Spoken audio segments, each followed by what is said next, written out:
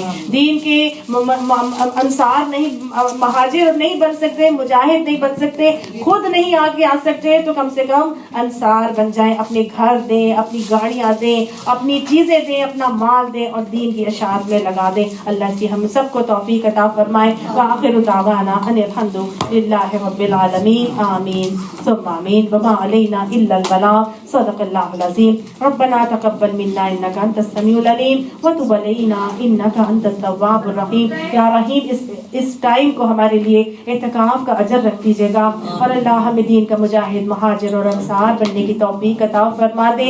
اللہ جو پڑھا ہے اللہ اپنی دست قدرت سے قبول فرما۔ اللہ ہمارے لیے اس عمل کو بخشش اور نجات کا ذریعہ بنا۔ اللہ ہمارے روزوں کو قبول فرما، جتنی دعائیں ہم کرتے ہیں اللہ وہ ساری دعائیں قبول فرما، اور جو جس کے دل میں ہے اللہ آنے والوں کی ہر جائز مراد اور حاجت کو پورا فرما۔ یہاں اٹھنے سے پہلے ہمارے سارے گناہوں کو معاف فرما دے۔ اللہ ہمیں ایسا بنا کہ ہم تجھے پسند آ جائیں، آمین ثم آمین، صدق اللہ العظیم۔ سبحانك اللهم وبحمدك نشهد ان لا اله الا انت نستغفرك ونتوب اليك۔ السلام علیکم ورحمۃ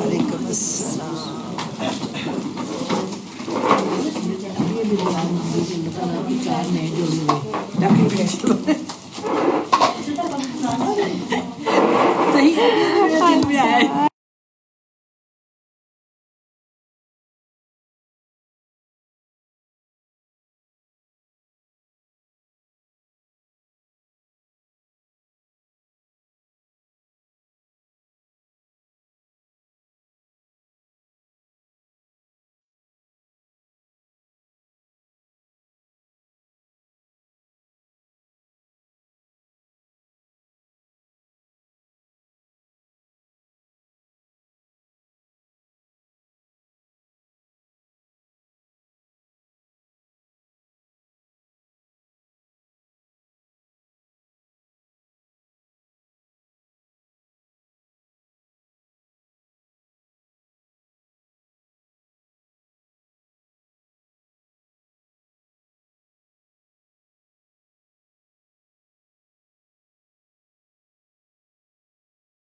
نہیں نہیں نا ابھی نہیں